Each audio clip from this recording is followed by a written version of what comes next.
Ryanair ka njoftuar hapjen e 100 vendeve të reja të punës për stjuardesa dhe stjuard me bazën e re të Tiranës që do të nisë operimet gjatë verës 2026. Aeroporti ndërkombëtar i Tiranës mirëpret këtë nisëm të re që shënon një hap të rëndësishëm në zgjerimin e pranisë së Ryanair në Shqipëri dhe në krijimin e mundësive të reja për punësim në sektorin e aviacionit. Ky zhvillim vjen si pjesë e strategjisë afatgjatë të kompanisë për rritjen e qëndrueshme dhe synimit për të transportuar mbi 300 milion pasagjerë deri në vitin fiskal 2034, të mbështetur nga kërkesa e lartë për fluturime me tarifa të ulta, rrjet i gjerë destinacionesh dhe shërbime cilësore. Në bashkëpunim me partnerin e saj të rekrutimit, Crewlink, Ryanair do të organizojë një event rekrutimi në Tiranë të martën, më 18 nëntor, ku kandidatët e interesuar do të kenë mundësinë të mësojnë më shumë rreth kompanisë, operimeve dhe përvojës së punës, si pjesë e ekipit të kabinës në një nga grupet ajrore më të mëdha në Europë.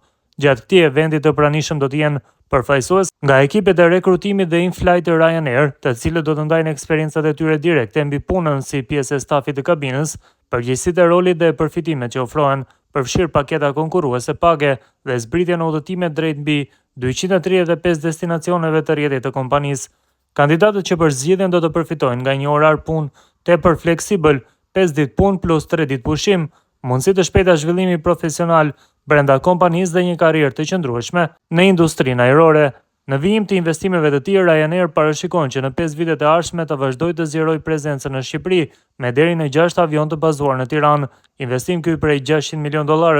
mbi 20 destinacione të reja dhe rritje të trafikut të pasagjerëve në mbi 5 milion në vit, duke mbështetur kështu rreth 4.000 vende pune deri në vitin 2030. Këto zhvillime do të jenë të mundura për sa kohë që Shqipëria ruan politikën e kostove të ulta të aksesit dhe mungesën e taksave ajrore, të cilat stimulojnë rritjen e trafikut dhe turizmit në vend. Duke komentuar për këtë nisëm, drejtoresha e komunikimit të Ryanair, Jade Kirwan, u shpreh: "Jemi të kënaqur të njoftojmë hapjen e 100 vendeve të reja të punës për stjuardesa dhe stjuard në bazën tonë të re në Tiranë, që do të mbështesin operimet tona gjatë sezonit të ngarkuar veror 2026. Ftojmë të gjithë të interesuarit që duan të bashkohen në Ryanair, kompanisë më të madhe ajrore në Europë, me çmime të ulta dhe mundësi të shpejta zhvillimi, të marrin pjesë në eventin e rekrutimit që do të mbahet të martën më 18 nëntor."